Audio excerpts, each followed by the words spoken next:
ओम सभी को नमस्ते। मंत्रोच्चारण। ओम सहनाववतु सहनौ भुनक्तु सह वीर्यं करवावहै तेजस्विनावधीतमस्तु मा विद्विषावहै। ओम शांति शांति शांति।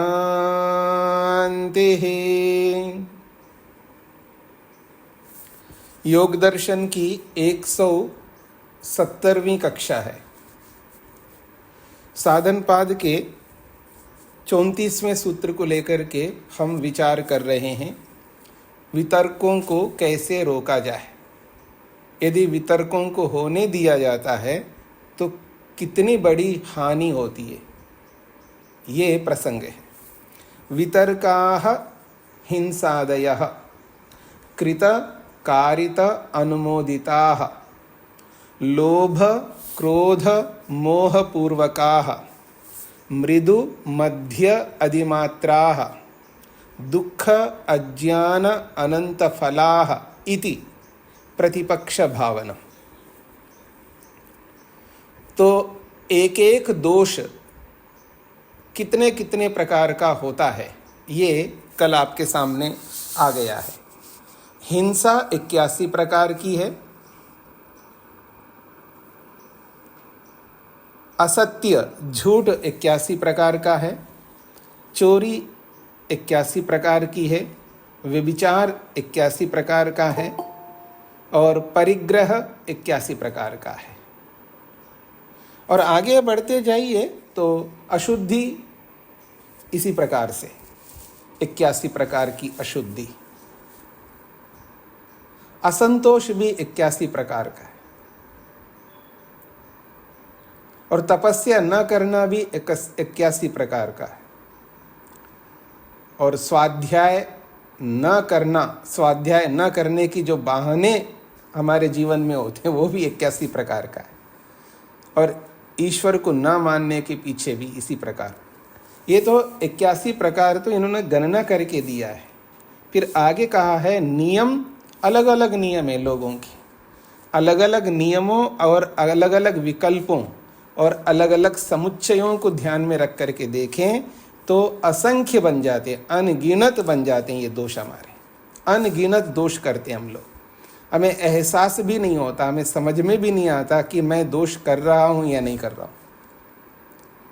इतने सारे दोष करते जाते हैं। इतने सारे दोषों के कारण से, मैं ये बोल दूं, इतने अधिक पाप कर्मों के कारण से ही पूरी दुनिया में जितनी भी योनियां हैं उन सभी योनियों में से मनुष्य योनि एक मुट्ठी भर की है, बाकी सब भिन्न योनियां हैं जो इन्हीं पाप कर्मों का परिणाम स्वरूप है। इसलिए मैं अनेक बार कहा करता हूं, बहुत डर लगता है अगर मर जाऊं तो पता नहीं क्या होगा। रात दिन इसी मार्ग में लगे हुए हैं, लेकिन न जाने कितने दोष होते होंगे जो अनजाने में होते होंगे, न समझ के कारण से होते होंगे, शीघ्रता के कारण से होते होंगे, होश खो देने के कारण से होते होंगे। कि मनुष्य जन्म का मिलना कितना कठिन कार्य है, इसका वही संभावना कर सकता है जो इन बातों को सूक्ष्मता से समझ सकता है। और इन बातों को जो सूक्ष्मता से समझता नहीं है उनको पता भी नहीं रहता है, बहुत ही अंधेरे में रहता है व्यक्ति।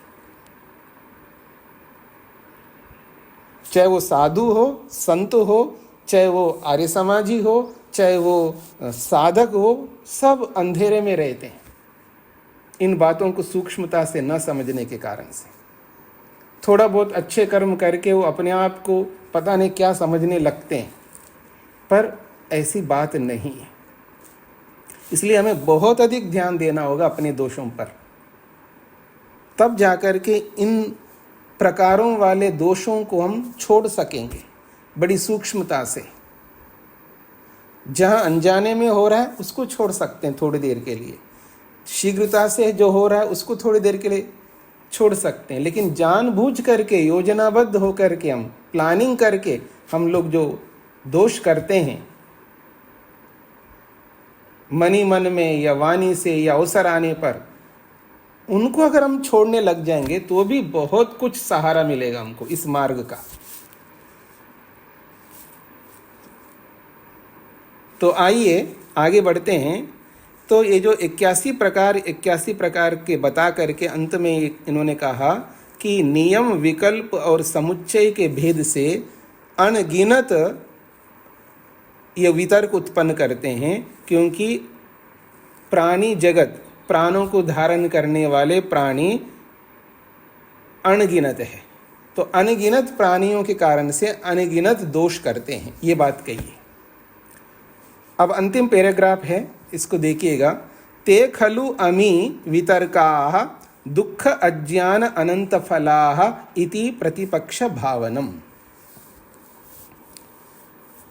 महर्षि वेदव्यास कहना चाह रहे हैं ते खलु अमी वितर्का, ते वे, खलु निश्चित रूप से, अमी ये, तो वे ये निश्चित रूप से ये जो वितर्क है, ये वितर्क क्या प्रदान करते हैं? दुख अज्ञान अनंत फलाः, यानी अत्यधिक दुख और अत्यधिक अज्ञानता को प्राप्त कराते हैं।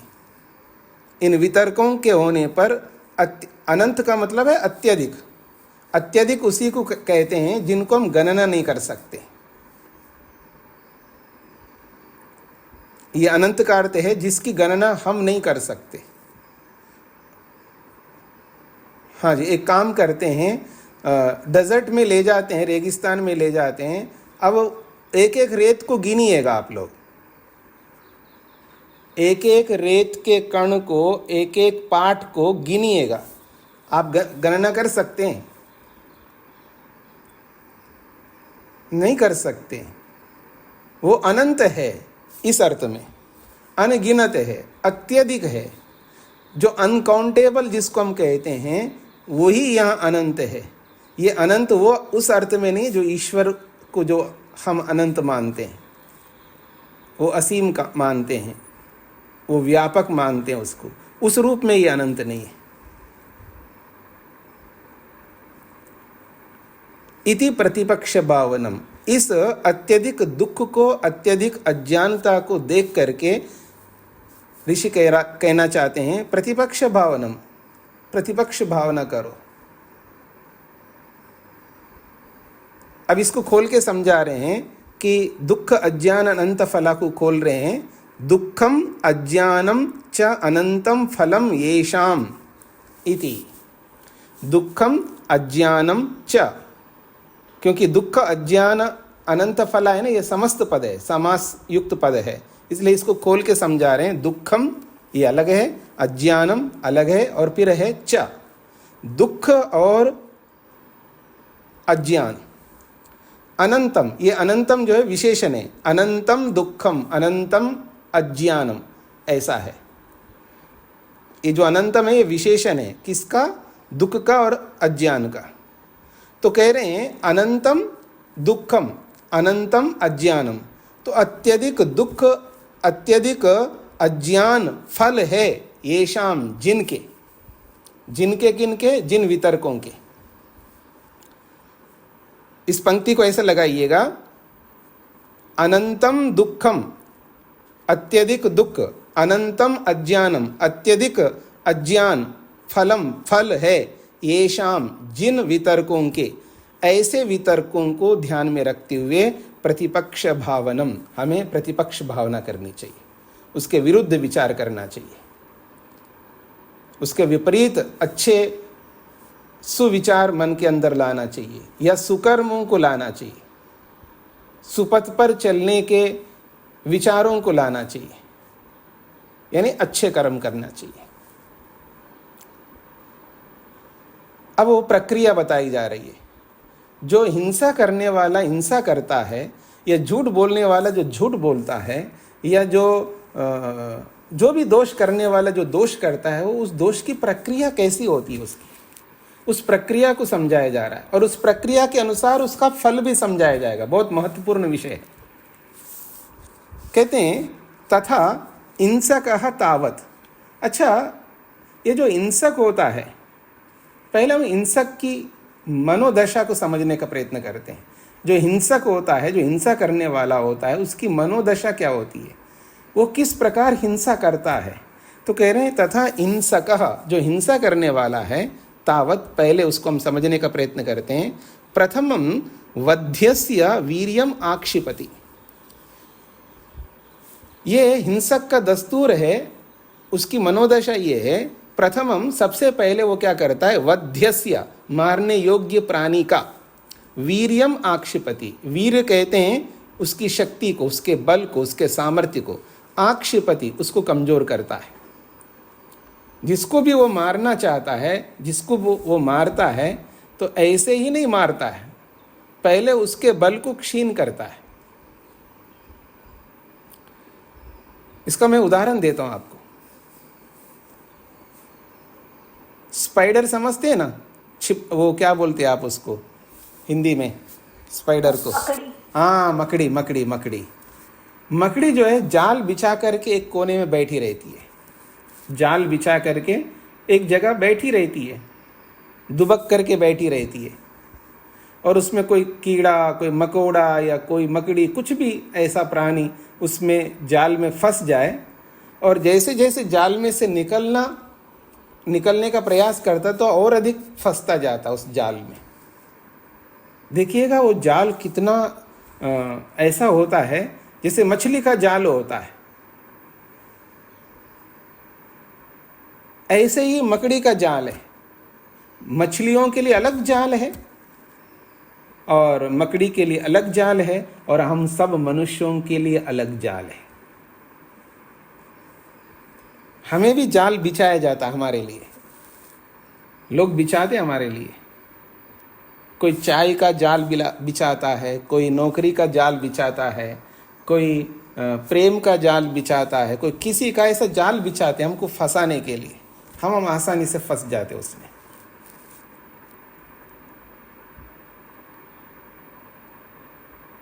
मछली को फंसाते हैं ना, जाल में फंसाते हैं, अथवा जो कांटे में कुछ लगा करके पानी में रखते हैं, तो उसको देख कर के हम, मतलब मछली जो है वो फंस जाती है उसमें। ऐसे ही हम लोग फंसते हैं। ये जो आकर्षण है ना, प्रत्येक प्राणी के लिए अलग अलग आकर्षण है। भगवान ने सृष्टि में ऐसा बनाया है कि प्रत्येक प्राणी के लिए अलग अलग आकर्षण है। भंवर जो है वो रूप से आकर्षित होता है, मछली जो है वो रस से आकर्षित हो जाती है, कोई स्पर्श से, कोई किसी से, कोई किसी से, ऐसे अलग अलग आकर्षण है हम सबके। और मनुष्य तो सबसे आकर्षित होते हैं। मनुष्येतर जो योनियों में रहने वाले प्राणी हैं, वो किसी न किसी एक इंद्रिय के आकर्षण में फंस जाते हैं। लेकिन मनुष्य के पास ऐसा दिमाग है, ऐसा ज्ञान विज्ञान है, वो सभी इंद्रियों में से किसी भी इंद्रिय से फंस सकता है। और ऐसा फंस जाता है मनुष्य, वो मुक्ति के मार्ग को, मोक्ष के मार्ग को, समाधि के मार्ग को, विवेक वैराग्य के मार्ग को, सुपथ के मार्ग को बिल्कुल सर्वथा तिलांजलि दे देता है, अर्थात त्यक्त कर देता है, छोड़ देता है।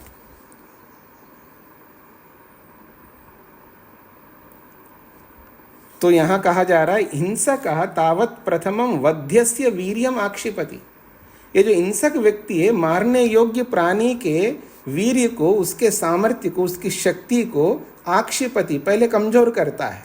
तो मकड़ी जब जाल बिछा करके बैठती है एक जगह पर, तो वो जिसमें उस जाल में कोई मकोड़ा, कोई मकड़ी, या कोई मकड़ी कह रहा हूँ, कोई कीड़ा या कीड़ी या जो भी उसमें गिर जाए, फिर देखना जैसे जैसे वो निकलने का प्रयास करता है, त्यों त्यों और अधिक फंसता जाता है वो प्राणी।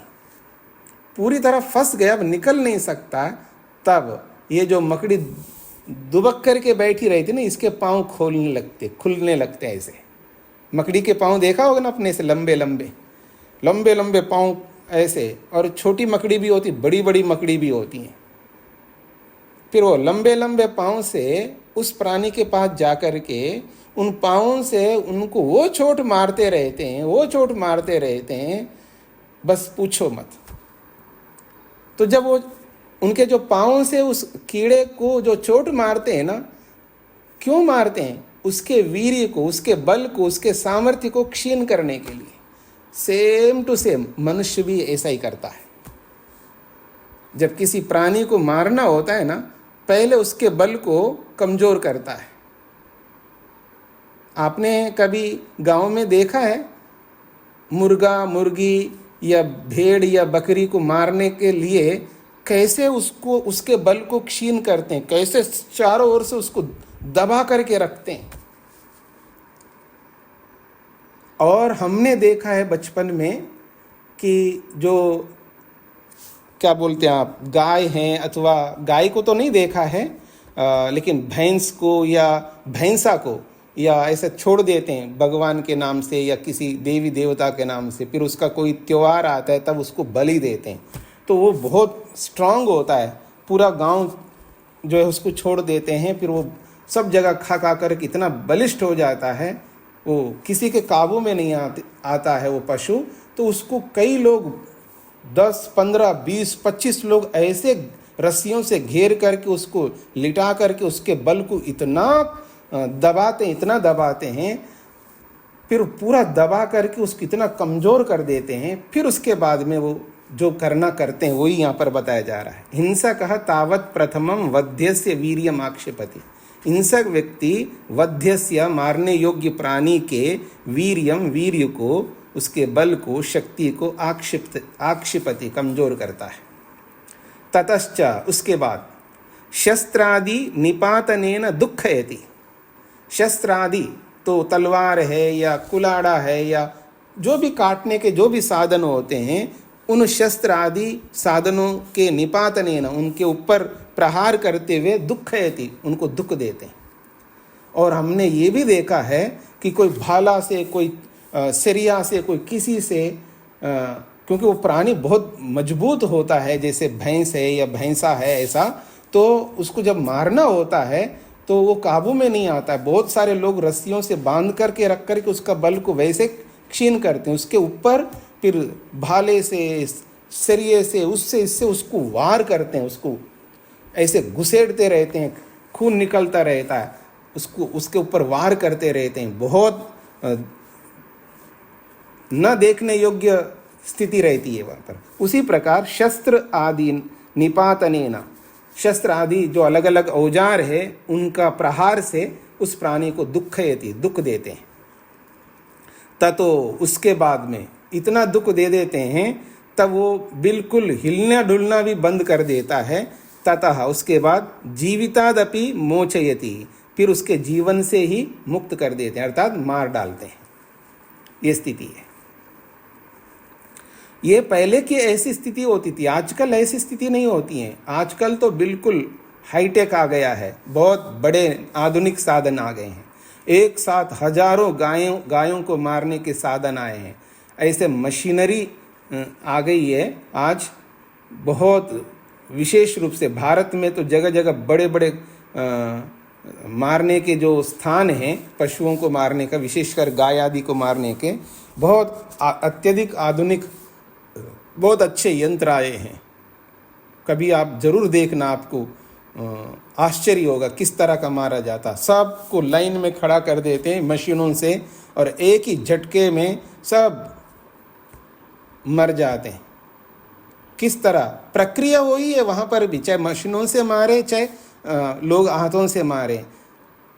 मशीनों से मारने के लिए भी उनको पहले इसी प्रक्रिया से वो करते हैं, पहले उसके बल को क्षीण करते हैं, मशीनों के अंदर उनको ऐसा खड़ा कर देते हैं वो हिल डुल ना सके, यही उसका वीर्य को क्षीण करना है। उसके बाद शस्त्र आदि निपातनेन दुःखयति, वहाँ तो इस तरह का नहीं करते, वहाँ तो एक झटके से ही वो यंत्र जो है उनको मार देते हैं,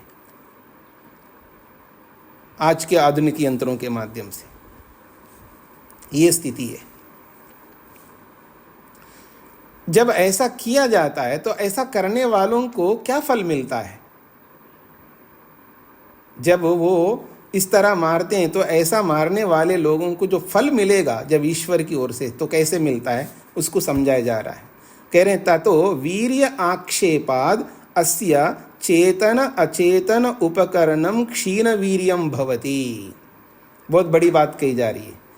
वीर्य आक्षेपाद, जो व्यक्ति किसी भी प्राणी के बल को, सामर्थ्य को, वीर्य को कमजोर करता है, तो उसके बल को कमजोर करने वाले व्यक्ति के वीर्य आक्षेपात, उसके वीर्य को कमजोर करने के कारण से अस्या, उस हिंसक व्यक्ति के चेतन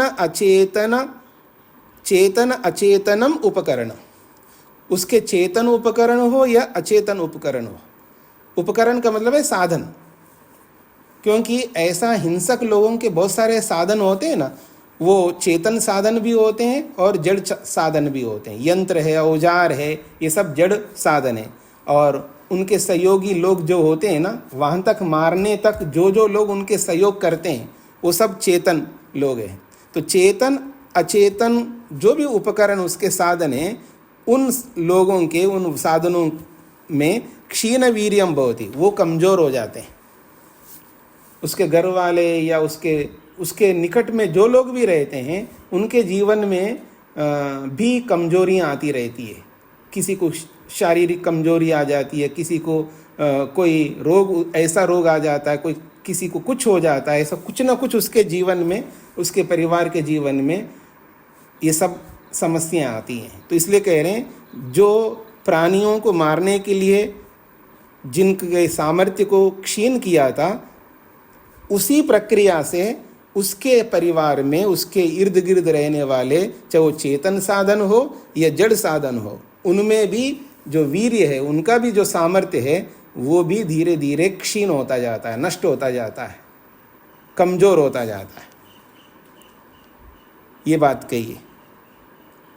फिर कहा दुखोत्पादनात् नरक तिर्यक मनुष्यादिषु दुखम अनुभवति। जो उन प्राणियों को जो दुख दिया था, कष्ट दिया था, बहुत यातनाएं दी थी, अजीबो गरीब याचनाएं दी जाती थी, तो उन यातनाओं के कारण से, उन दुखों को देने के कारण से, दुखोत्पादनात्, उन प्राणियों को दुख देने के कारण से, ये जब शरीर छोड़ करके जाएंगे तो कहते हैं नरक तिर्यक मनुष्यादिषु दुखम अनुभवति।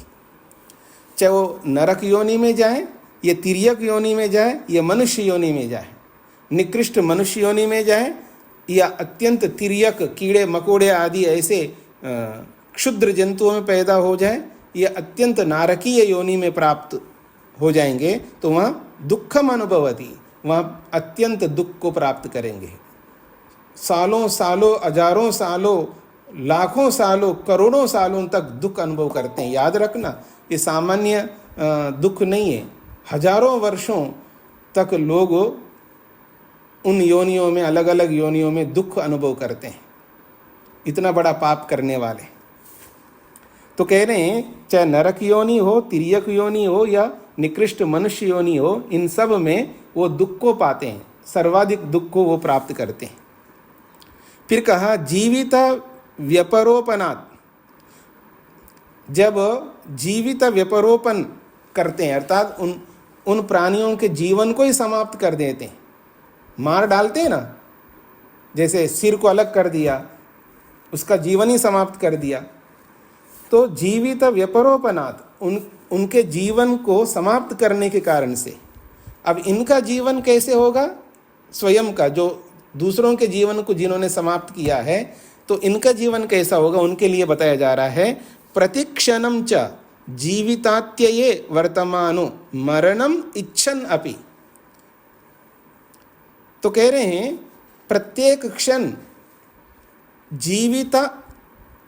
जीवितात्यये, अपने जीवन को समाप्त करने की इच्छा होने पर भी, आप देखेंगे बहुत सारे लोग अपने आप को मारना चाहते हैं, अपने जीवन में जीना नहीं चाहते हैं, क्योंकि इतने कष्ट अनुभव करते हैं, इतना कष्ट अनुभव करते हैं, तो अपने जीवन को समाप्त करने की इच्छा होने पर भी मरणम इच्छन्नपि, मरने की इच्छा रखते हुए भी, अपने जीवन को समाप्त करने की इच्छा रखते हुए भी, लेकिन मर नहीं पाते। क्यों? दुख विपाकस्य नियत विपाक वेदनीयत्वात्, जो दुख रूप जो फल है, दुख विपाकस्य जो दुख रूप विपाक है, फल है जो उनको मिला हुआ है, वो नियत विपाक वेदनीयत्वात्, वो निश्चित रूप से इसी जन्म में अनुभव करने योग्य होने के कारण से वो मर नहीं सकते, ऐसे आसानी से नहीं मर पाएंगे। तो कथनचिद एव उच्छ्वसिति, बस जैसे तैसे सांस ले रहे हैं, बस सांस ले रहे हैं। आप देखेंगे कई बार वेंटिलेटर में रहते हैं, एक दिन नहीं, 2 दिन नहीं, अनेक सप्ताह नहीं, अनेक महीनों नहीं, कुछ लोग तो सालों तक वेंटिलेटर में रहते हैं, रखते हैं लोग, न जीते हैं और न मरते हैं, बस जैसे तैसे सांस ले रहे होते हैं।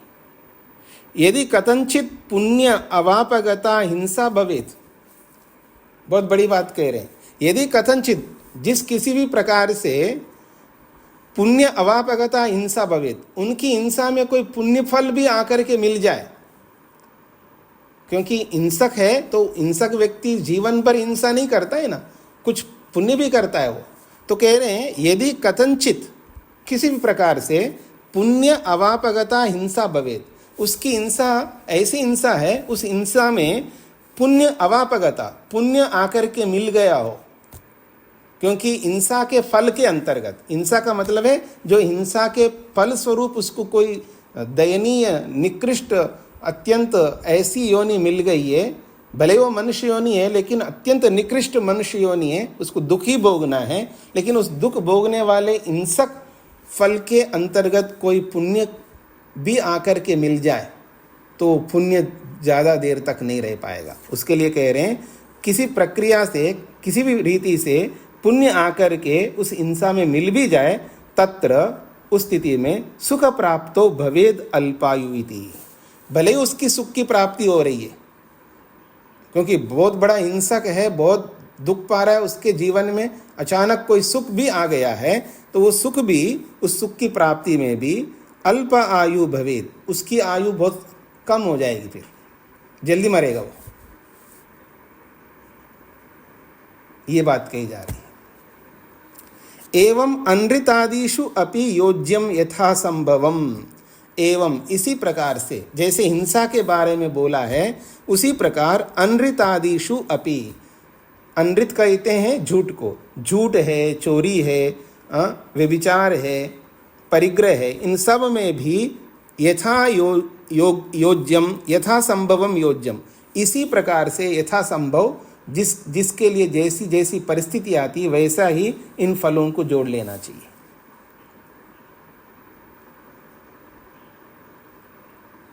एवं इस प्रकार से वितर्कानां च अमुम एव अनुगतम विपाकम अनिष्टम भावयन, एवं इस प्रकार से वितर्कानां, ये जितने भी वितर्क है, वितर्कानां अनुगतम विपाकम अनिष्टम, इन वितर्कों के अनुरूप जो अनिष्ट रूपी विपाक फल है, इस प्रकार का जो प्राप्त होता है इन वितर्कों को करने से, इस अनिष्ट विपाक को, इस अनिष्ट फल को ध्यान में रखते हुए न वितर्केषु मनः प्रणिदधीता, इन वितर्कों में मन नहीं लगाए, इन वितर्कों की ओर अपने मन को कभी नहीं लगाओ, इन वितर्कों को दूर से ही नमस्ते कर दो, दूर से ही छोड़ दो, इन वितर्कों में कभी भी अपना मन मत लगाना। कुछ समझ में आ रहा है जी? मेरी ओर देखिएगा, कई बार ये आदमी ना, ये आ रहा है, इसको कुछ करना, ऐसा गुस्सा ऐसा आने लगता है, तो ये वितर्क आने लगता है, तो अपने मन को उस वितर्क में मत लगाओ। कोई वितर्क उत्पन्न होने लगता है ना, ये वितर्क उभरने लगता है, तो इन वितर्कों में मन को लगाना नहीं है, क्योंकि वितर्क बड़े अच्छे लगते हैं, बड़े प्यारे लगते हैं। हमारे गुरुजी कहा करते हैं, दुनिया में सबसे अधिक प्यार प्रेम कोई किसी से करता है, किससे? पति से नहीं, पत्नी से नहीं, बेटों से नहीं, बेटियों से नहीं, मित्रों से नहीं, गुरु से नहीं, शिष्य से नहीं, कोई किसी से इतना प्यार नहीं करता जो अपने दोषों से प्रेम करता है, प्यार करता है। जो मनुष्य अपने दोषों से जितना प्रेम करता है उतना प्रेम किसी से नहीं कर सकते। बहुत प्यार है हमें अपने दोषों से, इसलिए उनको बहुत अंदर ही अंदर, ये जो सीक्रेट होते हैं ना आपके बैंकों में लॉकर्स होते हैं ना सीक्रेट, ऐसे सीक्रेट लॉकर होता है हमारे मन के अंदर। अपने दोषों को ऐसे सुरक्षा कवच चारों ओर से ऐसे बॉडीगार्ड को रखते हम लोग, किसी को ना पता लगे, पति को ना पता लगे, पत्नी को पता ना लगे, भाई को, बहन को, माता को, पिता को, गुरु को, शिष्य को, किसी को भी ना पता लगे। ऐसे अपने दोषों को हम लोग छुपा करके सीक्रेट रखते हैं उनको। कमाल के लोग हैं हम लोग, बहुत कमाल के।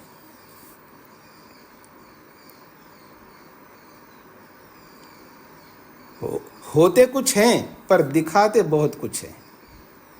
तो कहना चाह रहे हैं कि ये जो वितर्क है, जो अनंत दुख को, अनंत अज्ञानता को देने वाले, इनमें मन को लगाना नहीं, इनमें मन को कभी प्रवेश ही होने नहीं देना, क्योंकि हमारा मन बार बार वितर्कों में जाता है, उत्तम विचारों में नहीं जाता है। हाँ जी, अगर मैं अनिल जी के दोस्त सुनाने लगूं, अजय अभी इतना ही सुनाता हूँ, बाद में सुनाऊंगा, नहीं अभी पूरा सुना दो। अब एक बार चल रहा है ना, वो अच्छा प्रसंग चल रहा है, मूड बना है, अरे आप क्यों रोकते हो इसको? सुनना चाहता आदमी, दूसरों के दोषों को सुनने में ऐसे कान खड़े हो जाते हैं लोगों के, किसी के बारे में कुछ भी सुनने के लिए। उसमें कभी भी प्रमाण सामने नहीं आते हमारे जीवन में।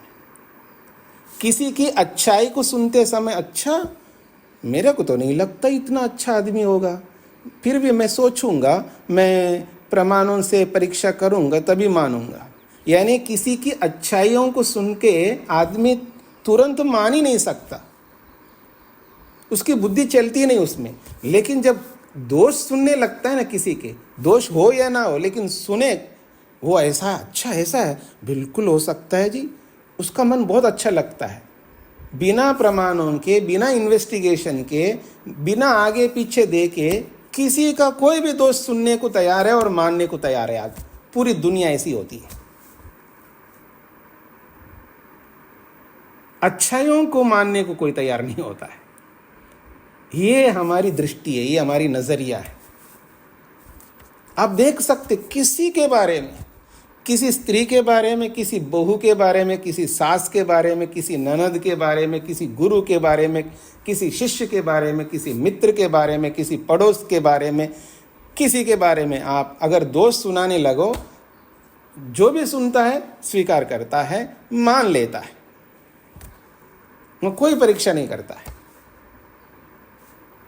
मैं वो नहीं कहता कोई नहीं करता है, होता होगा कोई रेयर में।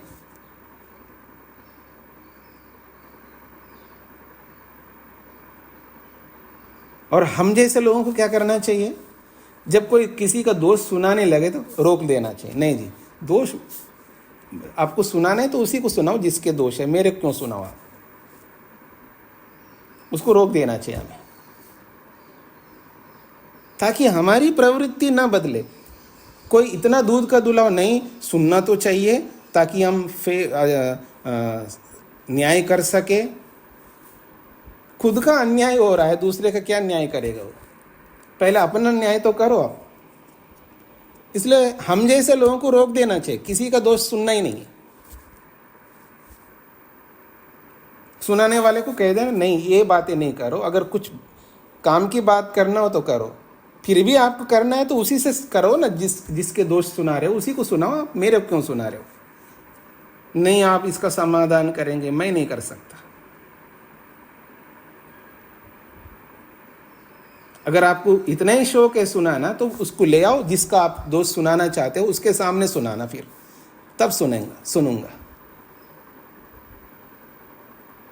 हाँ, मेरे को डॉक्टर विष्णु जी के दोस्त सुनाना है, लेकिन उन्हीं को सामने बिठाऊंगा फिर सुनाऊंगा, तब तो ठीक है।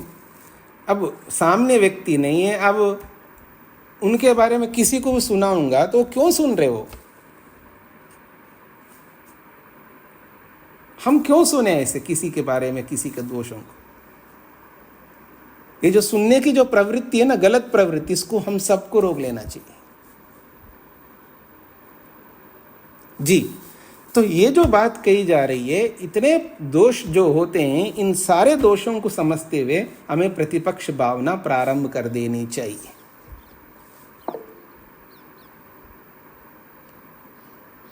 अच्छा, ऋचा जी को क्या पूछना है? स्वामी जी नमस्ते। जी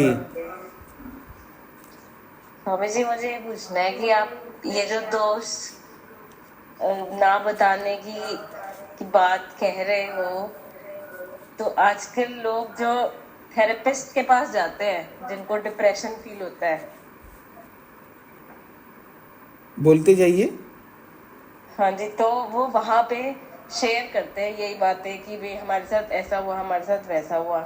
तो मुझे ऐसे लगता है कि बाहर के किसी थेरेपिस्ट के पास जाने से, शेयर करने से, हमें अपनी फैमिली में या किसी फ्रेंड सर्कल में शेयर करना चाहिए। मैंने अभी तक क्या बोला था? आप ही कह रहे हो कि उसके सामने, कई बार लोग कह भी तो नहीं पाते कि सामने के जिसके बारे में बात हो रही है उसके सामने जरूरी तो नहीं कि हर कोई कह सके। नो, तो कहने का धैर्य उत्पन्न करो, धैर्य लाओ। जब धैर्य नहीं है कहने का है तो, जब कहने का सामर्थ्य नहीं तो क्यों कह रहे हो आप? स्वामी जी, सुनने का भी तो सामर्थ्य नहीं है लोगों में, तो उनको बनाओ सामर्थ्य। अपने दोस्त नहीं, सुनाने का सामर्थ्य बनाना होता है, ऐसा क्रिएट। जब दोष बताने का आपके अंदर सामर्थ्य है तो सामने वाले को सुनाने का सामर्थ्य उसमें आ जाए, ऐसा पैदा करो आप। ऐसा बिहेवियर हमारा होना चाहिए, ऐसा व्यवहार हमारा होना चाहिए, सामने वाले हमारे कहने को सुन सके। वो सामने वाले कौन है? कोई सड़क पर चलने वाले नहीं है ना, अपने ही लोग होंगे ना। तो जो हम अपने लोगों के साथ अच्छा व्यवहार नहीं कर पा रहे हैं तो फिर हमारा क्या अस्तित्व है? पहले हम अपने आप को बदलें। दूसरे को दोष बताने से पहले हम अपनी स्थिति को अच्छा बनाएं। मैं ये नहीं कहना चाह रहा हूँ नहीं सुनाना चाहिए, हानि हो रही तो होने देना चाहिए, मेरा ये अभिप्राय नहीं है। मेरा अभिप्राय है जिस प्रवृत्ति से हम दूसरों के दोष सुनाते हैं वो प्रवृत्ति को रोकना चाह रहा हूँ मैं। मेरी बातों को अन्यथा नहीं लेना है। मैं ये नहीं कहना चाह रहा हूँ किसी को सुधारना है, किसी को अच्छा बनाना है, उसका मैं निषेध नहीं कर रहा हूँ। वो तो सबको करना होता है, हम लोग भी करते हैं। हम जो चुगली के रूप में, निंदा के रूप में, बस इसी में जो लगे रहे थे ना, जो भी लगे, उसको रोकने की बात कर रहा हूँ मैं। जी ठीक है जी, ठीक है, धन्यवाद। रूप जी। हम स्वामी जी। जी स्वामी जी, अंतिम पंक्ति में एक शब्द आया ना, एवं वितर्का नाम च अम्मु एवानु अनुगतम, इसका अर्थ स्वामी जी बता दीजिए। हाँ जी, अमुम का मतलब है इस, अमुम विपाकम अनिष्टम, ये विपाक के विशेषण है। अनिष्ट और अमुम जो है ये सर्वनाम है। अमुम अनिष्टम विपाकम अनुगतम, तो अमुम का मतलब है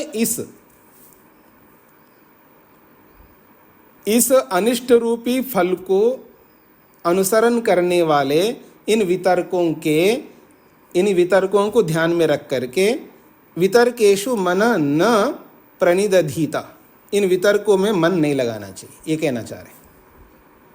जी स्वामी, धन्यवाद स्वामी जी। नरेंद्र जी।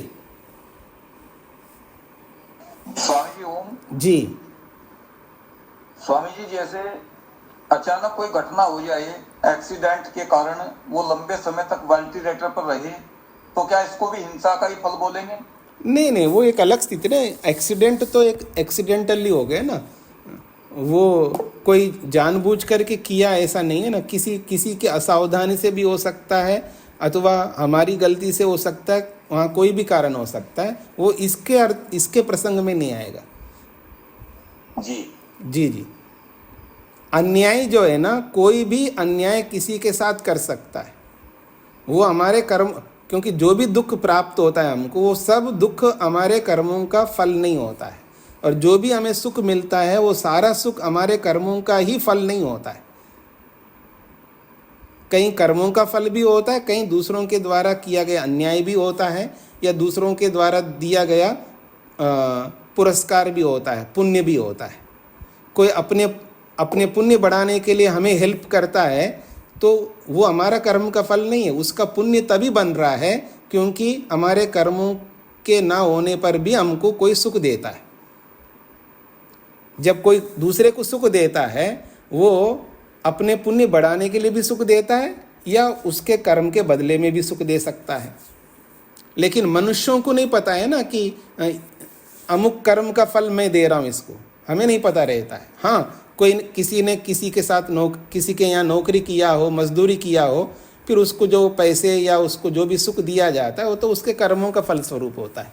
लेकिन सड़क पर चलने वाले किसी दीनहीन व्यक्ति को देख करके आप उसको सहयोग करते हैं, उसको खिलाते पिलाते हैं, तो वो उसके कर्मों का फल नहीं दे रहे हैं आप अपने कर्म बना रहे हो, अपने पुण्य कर्म बना रहे हो, ऐसे समझना चाहिए। जी जी धन्यवाद। और ठीक इसी प्रकार से हम किसी को दुख देते हैं अन्यायपूर्वक तो हम अपना पाप बना रहे होते हैं, ऐसा। लवनीश जी।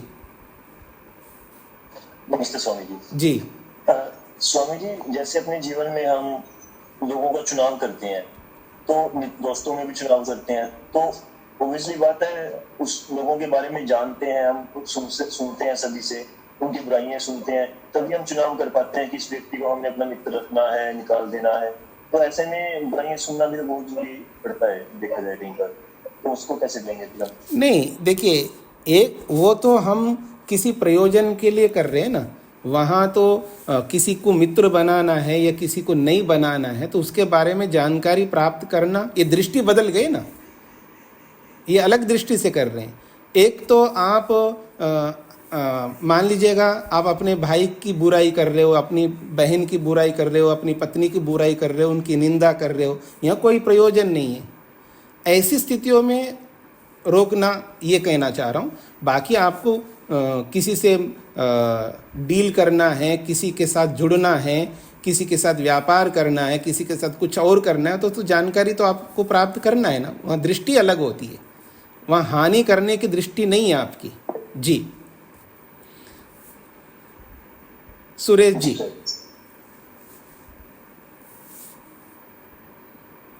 हाँ जी सुरेश जी बोलिए। गर्ग जी।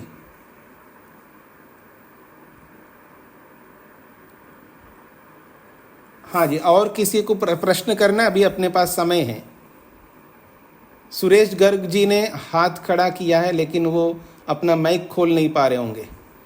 तब तक जय नारायण जी। हाँ जी बोलिए। नमस्कार स्वामी जी। जी पुराण में नरक का वर्णन होता है ना, वो भी इसी प्रतिपक्ष भावना के लिए टिका हुआ होगा? नहीं, पुराणों में जो नरक है वो तो क्रिएटेड है, वैसा कोई नरक नहीं होता है। नहीं होता है। हाँ जी, रुकिए सुरेश जी, आप अपना माइक बंद करके रखिएगा। सुरेश जी अपना माइक बंद करके रखिए। हाँ हाँ, अब बोलिए। अच्छा भावना मन में लगाने के लिए उनका अतिशयोक्ति होगा क्योंकि नहीं, देखिएगा, अतिशयोक्ति भी होता है, पर वहाँ जो पुराणों में जो स्वर्ग और नरक की जो कल्पना की गई है ना, वो क्रिएटेड है। ऐसा कोई नरक नहीं होता है, ऐसा कोई स्वर्ग नहीं होता है कि कोई तेल से तला जा रहा है किसी आदमी को और किसी को कोड़े मारे जा रहे हैं, ऐसी जो कल्पना करते हैं ना नरक की, ऐसा तो होता नहीं है। क्योंकि शरीर तो यहीं जल गया, शरीर तो जल गया, तो अब कोड़े किसको लग रहे हैं? शरीर तो है ही नहीं, तला किसको जा रहा है? आप थोड़ा आप सोच के देखिएगा, जो नरक की कल्पना में जो तेल में तला जा रहा है, किसको तला जा रहा है? शरीर तो समाप्त हो गया, हमने पहले ही उसको जला दिया। अब तला किसको जाता है? जीवात्मा को। वो तो तलता नहीं है। नैनम छिंदन्ति शस्त्राणि नैनम दहति पावक न चैनम क्लेदयन्त्यापो न शोषयति मारुता। जब वेदव्यास जी ये कह रहे हैं आत्मा को ना कोई काट सकता है, ना उसको गीला कर सकता है, ना सुखा सकता है, ना जला सकता है। तो जो नरक में जो जा रहे हैं आत्माएं तो जाएंगे ना, शरीर तो यहीं समाप्त हो गए। फिर उनको किस में कौन तल रहा है? तलता कौन है? और तलने पर आत्मा को होगा क्या? कुछ नहीं होगा। तो वो जो नरक है वो तो क्रिएटेड है, ऐसा कोई नरक नहीं होता है। ठीक इसी प्रकार से जो स्वर्ग की कल्पना की है, ऐसा कोई स्वर्ग किसी भी जगह नहीं है। फिर नरक क्या होता है, स्वर्ग क्या होता है? तो ऋषि कहते हैं जिस घर में, जिस जगह पर शरीरधारी व्यक्ति अत्यंत दुखी रहता है वही नरक है। और जिस शरीर में रहते हुए जो सारे सुख साधनों से युक्त रहता है, जिसको कहते हैं एंजॉय कर रहा होता है मोटी भाषा में, वो स्वर्ग में है। थोड़ा अंबानी जी को देखो, टाटा बिरला ऐसे लोगों को देखो, वो स्वर्ग में बैठे हुए हैं। और नरक देखना चाहते हो, स्लम में जाकर के देखो, नरक का साक्षात्कार हो जाएगा। तो नरक और स्वर्ग तो यहीं पर है, हमारे जीवन में ही है। ऐसा कोई नरक स्वर्ग नहीं होता है जी। क्लियर हो गया? हाँ जी, अब बोलिएगा सुरेश जी, अपना माइक खोलिए, अब क्या प्रश्न है पूछिएगा। स्वामी जी नमस्ते। जी स्वामी जी मेरी आवाज आ रही है? आ रही है जी, बोलिए। स्वामी जी आपने बताया कि सारे दुखों का कारण हमारे अपने कर्मों का फल नहीं जी, और सारे सुखों का कारण हमारे अपने कर्मों का फल नहीं जी। इसको बड़ा क्लियर करिए, समझ नहीं आया। अगर आपकी अवस्था कितनी है? 75 है। आप मार्केट जाते हैं कभी? जाते हैं। जाते हैं।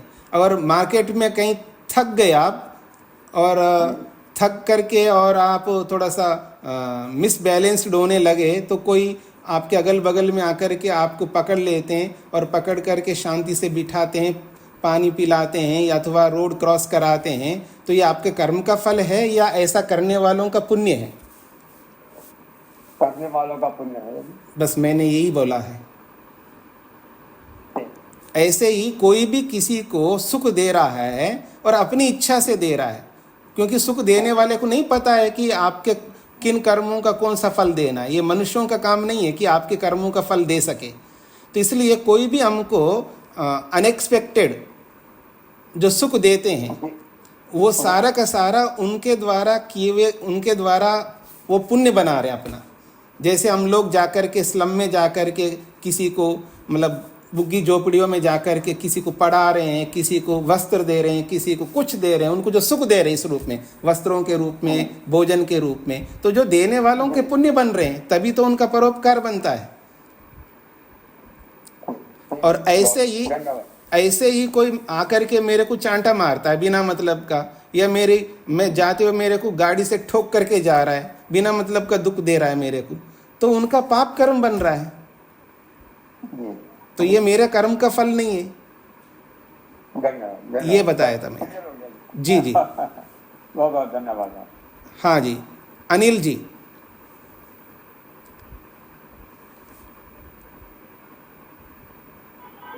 ओम स्वामी जी। जी स्वामी जी, क्या सुधारात्मक दृष्टि से तो किसी की आलोचना, शिकायत और उसके अवगुण दोष तो बताए जा सकते हैं ना?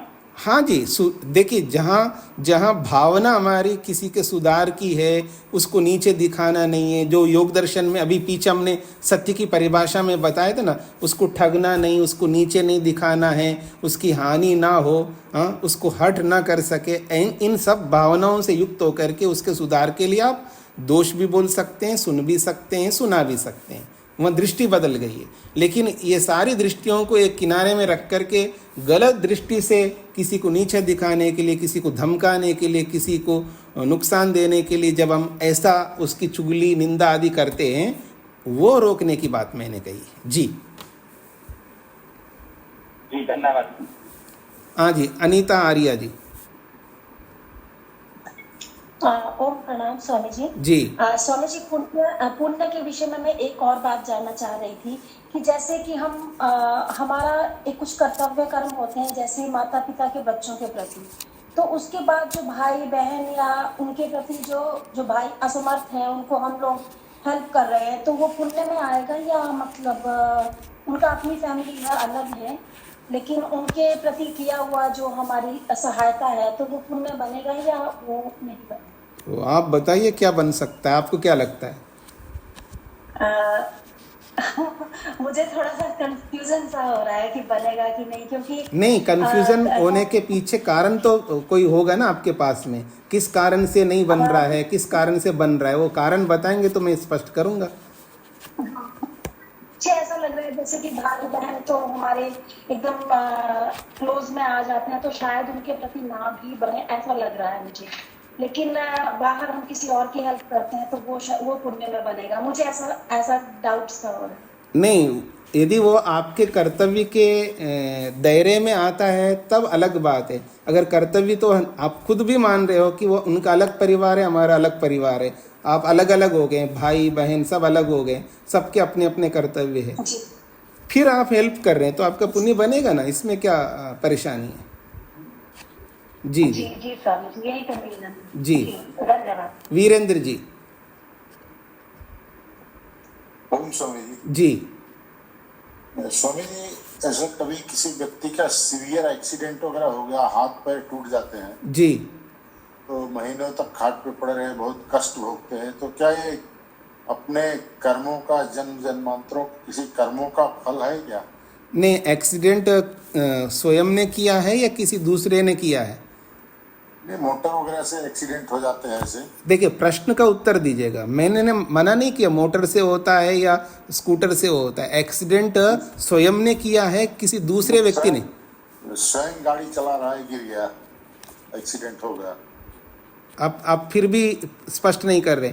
स्वयं चलाते हुए स्वयं से जी, स्वयं से तो स्वयं अपने स्वयं के कर्म का परिणाम भोग रहा है।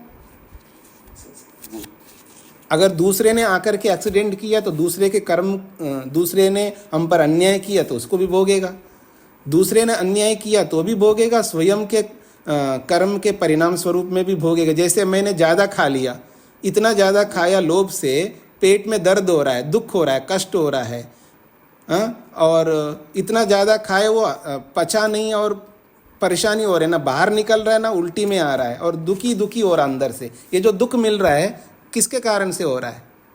मेरे कर्म का परिणाम दुख ही तो मिल रहा है ना मेरे को। जी सर। तो ऐसे ही किसी ने खुद ने अपने हाथों से एक्सीडेंट किया तो उसके कर्म का परिणाम है वो। फल तो भगवान अलग से देगा, याद रखना। लेकिन मैंने अगर अपने हाथों से ही अपनी गलती से एक्सीडेंट किया तो उसका परिणाम में दुख तो भोगूंगा, लेकिन उसका फल भी मिलेगा अलग से मेरे को। ऐसे ही दूसरे ने अपने कर्म के कारण से मेरे को दुख दिया है तो उसके कर्म के परिणाम में मेरे को दुख मिल रहा है, तो वो भी उसका कंपनसेशन भी मिलेगा मेरे को। जी सतीश जी। ओम नमस्ते स्वामी जी। जी स्वामी जी, ये जो अंतिम पंक्ति से जो पहली पंक्ति है, इसके आदि में सुख प्राप्तो भवेत अल्पायु रीति जो लिखा है जी, इसमें ये अल्पायु फल भोक्ता के लिए है या उस जो भोगा जा रहा है सुख उसकी अल्पायु बताइए।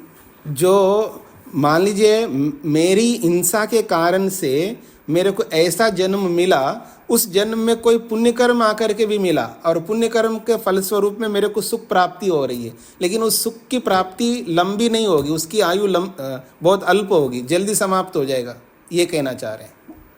वो सुख जल्दी समाप्त हो जाएगा स्वामी जी, या भोक्ता की आयु जल्दी समाप्त हो जाएगी? दोनों एक ही बात है।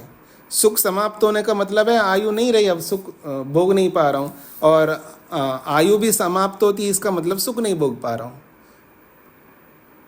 दोनों के साथ लग सकता है। जी स्वामी जी, धन्यवाद। राजकुमारी जी। स्वामी जी नमस्ते। जी स्वामी जी, अभी आप कह रहे थे वाणी का और स्त्रीलिंग का, ये नर का, ये स्वर्ग है जी। जैसे कुछ स्वामी जी आप हमें पढ़ा रहे हो और हम पढ़ रहे हैं, इसको हम स्वर्ग कहें कि नर्क कहें? तो आप ही बताइए क्या कहेंगे इसको। वही, वो तो पैसे से तो गए ना। अब जैसे आप हमें पढ़ा रहे हो सबका सात्विकता जगी हुई है, आप पढ़ा रहे हो, हम पढ़ रहे हैं, तो इसको वो स्वर्ग ही कहे ना। हाँ, तो इसमें क्या आपत्ति, मतलब उसको स्वर्ग बोलो तो वो ही स्वर्ग है ऐसा थोड़ा बोला है, वो भी स्वर्ग है। स्वर्ग का एक उदाहरण दिया ना, स्वर्ग के कितने उदाहरण हो सकते हैं। अच्छा, मतलब हम स्वर्ग में बैठे हैं ना अभी। हाँ, आप मान सकते हो, पर स्वर्ग की तरह रहिए आप। मैं आपने अपना वीडियो तो ऑन किया नहीं है, आधा स्वर्ग क्यों भोग रहे हैं आप, फिर पूरा स्वर्ग भोगिए ना आप। पूरा भोगते हैं जी, आपके पास आए तो फिर वीडियो ऑन करके रखिएगा ना आप जी। हाँ जी, नीलिमा जी को क्या पूछना है?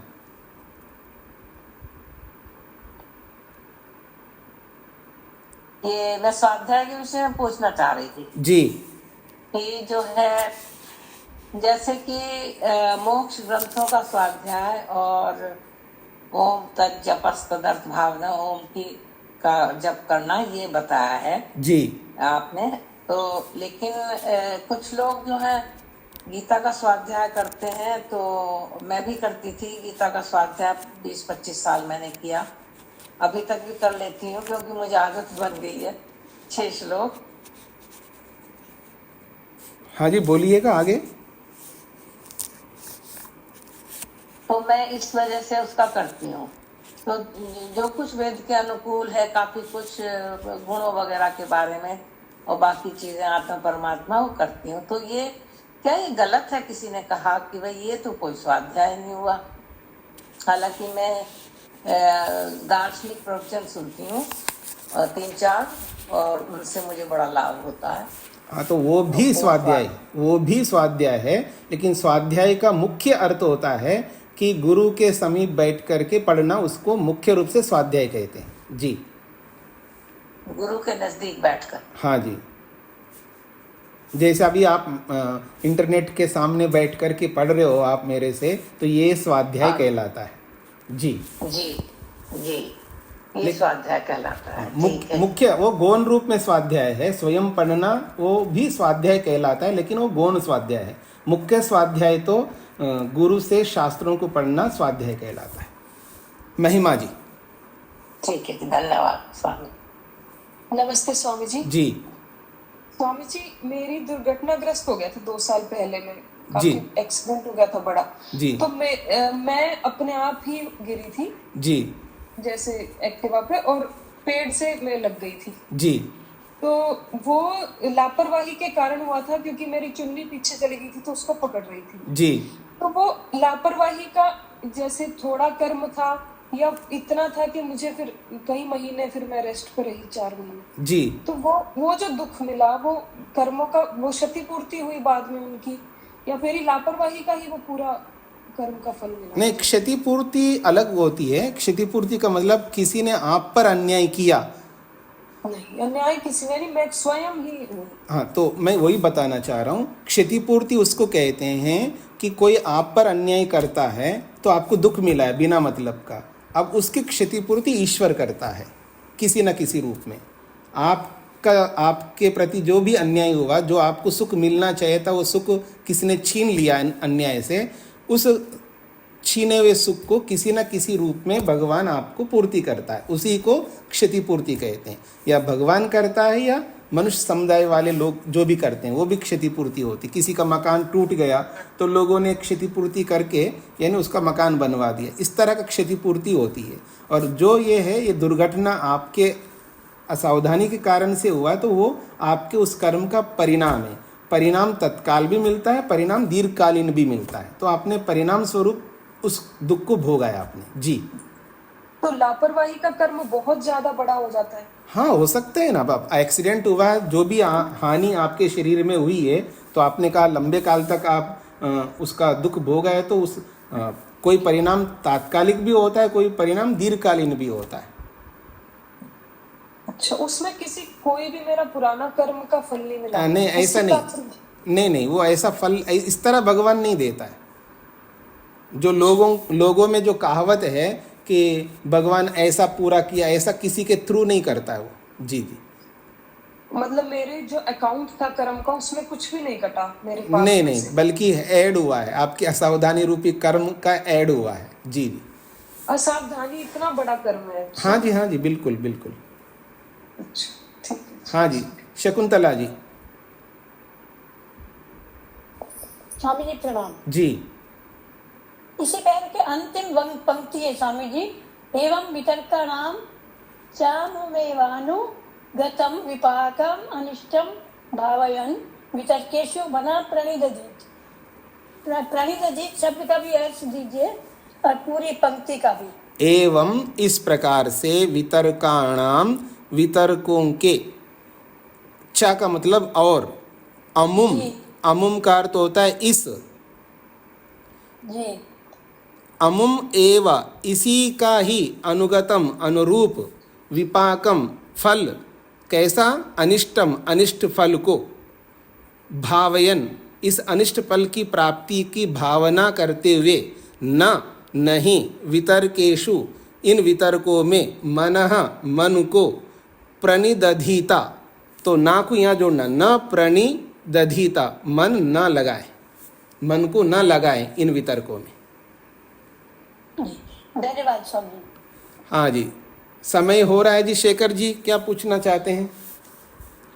जी ओम स्वामी जी। जी। कल महिमा जी ने बताया कि असावधानी से मतलब उतना बड़ा उनको कष्ट मिला, तो उसी को मैं कह रहा था, तो हम कोई झूठ बोलते हैं, कोई हिंसा करते हैं, तो उसका हमें दिखाई नहीं देता कितना हमें दुख मिलता होगा, लेकिन कल्पना कर सकते हैं कि एक कितने बड़े उसके परिणाम होते होंगे। बहुत बड़े बड़े परिणाम। मान लीजिएगा किसी ने झूठ बोल दिया है किसी सरकारी बहुत बड़े काम के लिए, तो अब वो झूठ बोलने के कारण से वो काम न होने से कितने लोगों को नुकसान होता है। एक झूठ का हजारों लाखों करोड़ों लोगों को नुकसान होता है, एक झूठ का, एक चोरी का, ऐसे बहुत बहुत बड़े, यानी चाहे वो झूठ हो, चाहे चोरी हो, चाहे हिंसा हो, चाहे किसी प्रकार का दोष हो। दोष जो है कहीं एक व्यक्ति के साथ जुड़ा रह सकता है, एक मिनट के लिए जुड़ा रह सकता है, कई घंटों तक, कई दिनों, कई महीनों, कई सालों तक भी जुड़ा रह सकता है। तो उस परिस्थिति के अनुसार, उस कर्म के अनुसार ये सब पता लगता है कि कितना नुकसान हो सकता है। जी जी धन्यवाद। तो इसको यहीं पर विराम देता हूँ। कल कक्षा होगी, अवकाश नहीं है। कल रविवार को कक्षा होगी, सभी लोग आइएगा। ओम शांति शांति शांति।